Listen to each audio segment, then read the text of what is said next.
ایک مرتبہ سیدی غوث اعظم رضی اللہ تعالیٰ عنہ اہل بغداد کی نظر سے غائب ہو گئے. لوگوں نے معلوم کیا کہ کہاں گئے. دجلہ کی طرف پتہ چلا تشریف لے گئے ہیں. تلاش کرتے گئے، دیکھا کہ آپ پانی پر چل رہے ہیں اور مچھلیاں نکل نکل کر آپ کو سلام کر رہی ہیں، قدم چوم رہی ہیں. اسی اسنا میں ایک بڑی نفیس جائے نماز دیکھی، تخت سلیمانی کی طرح ہوا میں معلق ہو کر بچھ گئی. اس پر 2 سطریں لکھی ہوئی تھی. پہلی سطر میں الا ان اولیاء اللہ لا خوف علیہم ولا هم یحزنون، اور دوسری سطر میں سلام علیکم اہل البیت انہ حمید مجید لکھا تھا. اتنے میں بہت سے لوگ آ کر جائے نماز کے گرد جمع ہو گئے. ظہر کا وقت تھا، تکبیر ہوئی، حضور امام ہوئے، نماز قائم ہوئی. جب آپ تکبیر کہتے تو حاملان عرش اٹھانے والے فرشتے آپ کے ساتھ تکبیر کہتے. جب آپ تسبیح پڑھتے تو 7 آسمان کے فرشتے آپ کے ساتھ تسبیح پڑھتے. اور جب سمع اللہ لمن حمدہ کہتے تو آپ کے لبوں سے سبز رنگ کا نور نکل کر آسمان کی طرف جاتا. جب آپ نماز سے فارغ ہوئے تو یہ دعا کی کہ اے پروردگار، تیری درگاہ میں تیرے حبیب اور بہترین خلائق محمد صلی اللہ تعالی علیہ وسلم کو وسیلہ کر کے دعا کرتا ہوں، تو میرے مریدوں اور مریدوں کے مریدوں کی جو میری طرف منسوب ہو، روح بغیر توبہ کیے قبض نہ کرنا. اللہ اللہ. حضرت سہل بن تستری رحمت اللہ تعالی علیہ فرماتے ہیں کہ ہم نے آپ کی دعا پر فرشتوں کے بڑے گروہ کو آمین کہتے ہوئے سنا. جب دعا ختم ہوئی ہم نے ایک ندا سنی، اے عبد القادر خوش ہو جا کہ ہم نے تیری دعا قبول فرمائی. اللہ اللہ. کہانیاں اتنی بڑی کہانی ہے. اور میرے بھائیوں، میں نے آپ لوگوں کو کئی بار بتایا کہ حضرت معاویہ رضی اللہ تعالیٰ عنہ جب حضرت عمر کے دور میں گورنر بنے تو رومن امپائر کے ساتھ جنگیں جاری رہتی تھیں. تو وہ سمندروں میں ان کی بہت بڑی یعنی آرمی موجود تھی، بڑے بڑے بحری جہاز تھے. تو حضرت معاویہ نے حضرت عمر کو خط لکھا کہ آپ مجھے اجازت دیں میں بھی ایک بحری بیڑا تیار کروں ان عیسائیوں کے ساتھ مقابلے کے لیے، ہمارے پاس بھی ریزروڈ اپنی نیوی ہونی چاہیے. اچھا.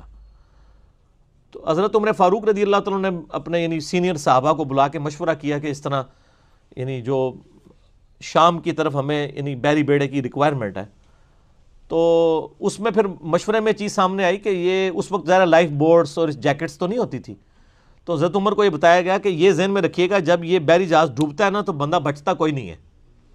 ظاہر اٹلانٹک کے اندر اگر آپ گر گئے ہیں تو وہ تو فریزنگ پوائنٹ ہے اس کا آلموسٹ پانی کا. آپ کو تیراکی بھی آتی ہو تو آپ زندہ نہیں رہ سکتے. ٹھنڈے پانی، ہمارے تو یہ گرم سمندر ہے نا، جو ٹھنڈے سمندر ہے اسے ویسے ہی بندہ ڈبو کے بھی کاٹ لو تو مرے ہی نکلے گا 2-3 منٹ واسطے بھی. وہ سردی اتنی ہے، ہر چیز ظاہر دل بھی فریز ہو جاتا ہے. تو حضرت عمر نے کہا بھئی میں تمہیں اجازت، میں یعنی اپنے ساتھیوں کی لائف سٹیک پہ لگا کے، رسک پہ لگا کے میں بیڑی بیڑا بنانے کی اجازت نہیں دوں گا.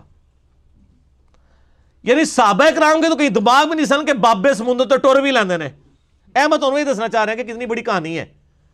پھر حضرت عثمان کے دور میں دوبارہ سے ریکویسٹ کی گئی تو حضرت عثمان نے پھر ان کو اجازت دی اس حوالے سے کہ بحری بیڑا، پہلا بحری بیڑا پھر حضرت عثمان غنی رضی اللہ عنہ کے دور میں تیار ہوا ہے. اس کی میں نے انجینئرنگ کی ہے کہ صحابہ کرام علیہم رضوان ان کو تو یہ وہم بھی نہیں تھا کہ سمندر کے اوپر چلا جا سکتا ہے. سمندر کے اوپر آپ مسلح ڈال سکتے ہیں، سمندر کے اوپر گھوڑے چل سکتے ہیں.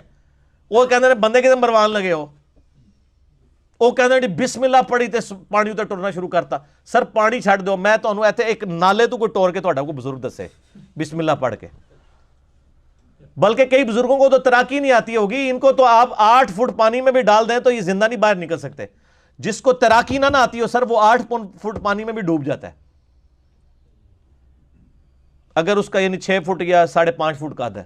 اس کو مارنے کے لیے وہ بھی کافی ہے. ٹھیک ہے. یہ سب کی سب کہانیاں ہیں، جھوٹ ہیں، اور انہی جھوٹوں کی بنیاد کے اوپر پوری پوری زندگیاں انہوں نے گزاری ہیں. ایک نگاہ ماری، یہ کر دیا وہ کر دیا. اور بھائی میرے مسلمانوں کے کتنے ملک تباہ و برباد ہو گیا، آپ کی نگاہیں کسی کام نہیں آئی ہیں.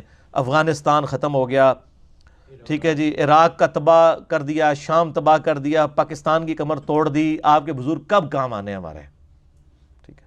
وہ ہمارے ایک بھائی تھے، آج وہ ملنے کے لیے بھی آئے تھے مجھے بائی چانس، تو اس لیے مجھے ان کی بات یاد آ گئی. وہ عراق میں ہوتے تھے تو بڑے کٹر بزرگوں کے ماننے والے تھے. جب وہ عراق والی جب کویت والا معاملہ ہوا، امریکہ کی وار شروع ہوئی، تو وہاں تو بڑے بڑے بزرگوں کے مزار بھی آپ کو پتہ ہے وہ بمباری میں ਸ਼ਹੀਦ ਤਾਂ ਨਹੀਂ ਕਹਾਂਗੇ ਅਸੀਂ, ਸ਼ਹੀਦ ਤੇ ਹੁੰਦੀ ਹੈ ਕੋਈ ਸ਼ੈ ਹਲਾਲ ਹੋਵੇ, ਜਿਹੜੀ ਹਰਾਮ ਸ਼ੈ ਉਹ ਤਾਂ نہیں شہید ہوتی. صحیح مسلم میں حدیث ہے نبی علیہ السلام نے منع فرمایا قبروں پہ عمارت بنانے سے. باقی گنبد خضرا اور اس کے حوالے سے میری ڈیٹیل کے لیے یوٹیوب پہ آپ جا کے لکھ لیں تو آپ کو پتہ چل جائے گا قبر مزارات گنبد خضرا اس کے بارے میں میرا کیا موقف ہے احادیث کے روشنی میں. تو مزارات شہید نہیں ہوئے سن, مزارات جڑے نو بھج گئے بمباری وچ ٹوٹ پٹ گئے. اچھا وہ کہتا ہے میں ادھر سوچنے لگا کہ ہم پاکستان میں ان بزرگوں کو پکار رہے ہوتے ہیں اور یہ بزرگ اپنے مزار نہیں بچا پا رہے, اسی انی دور انہاں نو پکار رہے ہونے ہیں, انہاں دے کول سارے بم پہ, نہ بندے بچے نہ مزار بچے. تو اس چیز نے اللہ نے ان کو ہدایت دے دی. ٹھیک ہے, یہ میرے بھائی اللہ تبارک و تعالیٰ کے معاملات ہیں.